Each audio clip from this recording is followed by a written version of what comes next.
এই ভেজানো মুড়ি দিয়ে আর এই রাঙা আলু এমনি আলু সিদ্ধ, তা আমি এই দুটো মিশ্রণ একটা দারুণ রেসিপি করতে চলেছি। আপনারা দেখুন এটা কি হয়। আমি একটা যে রাঙা আলু নিয়েছি, একটা এমনি আলু নিয়েছি। তো আলুগুলোকে আমি সিদ্ধ করে নিয়েছি, এরপর আমি গ্রেটার দিয়ে আমি গ্রেট করে নেব।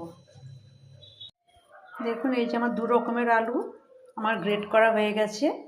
তো এরপর আমি এখানে দেখুন কিছুটা মুড়ি নিয়েছি, এই মুড়িটাতে আমি পানি দিয়ে একটু ভিজিয়ে নেব। ভিজিয়ে তারপরে মুড়িটাকে নিংড়ে আমি এই বোলের মধ্যে ট্রান্সফার করব।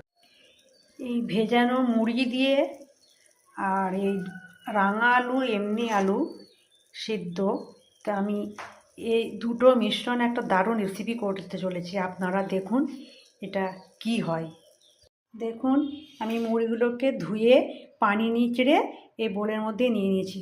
তো এর সাথে আমি নিয়ে নেব, এখানে দেখুন নুন নিয়েছি, হলুদ গুঁড়ো, কাশ্মীরি লঙ্কা, জিরে, ধনে আর হচ্ছে গরম মশলার গুঁড়ো, সব আমি এর মধ্যে দিয়ে দিলাম। আর দিয়ে দেব 1 চামচ বড় চামচের বেসন। এর মধ্যে আমি দিয়ে দেব চাল গুঁড়ো, দিয়ে দেব ধনে পাতা, দিয়ে দেব পেঁয়াজ, দেব কিছু কাঁচা লঙ্কা,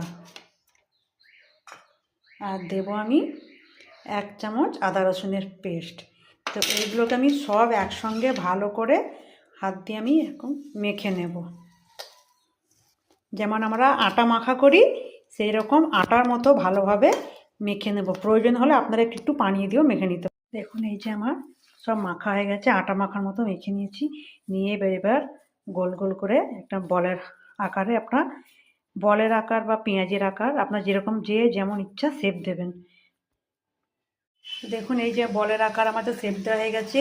এদিকে আমি কড়াই তেল বসিয়ে দিয়েছি, দিয়ে গরম হয়ে গেছে। এগুলো আমি এবার এক এক করে সব এর মধ্যে ছেড়ে দেবো, দিয়ে আমি গ্যাসের ফ্লেমটাকে কমিয়ে উল্টে পাল্টে লাল করে ভেজে নেব। এখন এই যে কি সুন্দর লাল লাল করে আমার যে মুড়ি পাকোড়া ভাজা হয়ে গেছে, এইগুলো আমি এবার সব তেল থেকে ছেঁকে এক এক করে তুলে নেব। দেখুন বন্ধুরা আমার এই যে মুড়ির পাকোড়া কি সুন্দর লাল লাল করে ভাজা হয়ে গেছে। দেখুন কেমন খাস্তা হয়েছে, মুচমুচে, কেমন কি সুন্দর হয়েছে। এই রেসিপিটা একবার আপনারা বানিয়ে না খেলেন বুঝতে পারবেন না, খেতে অসাধারণ লাগে।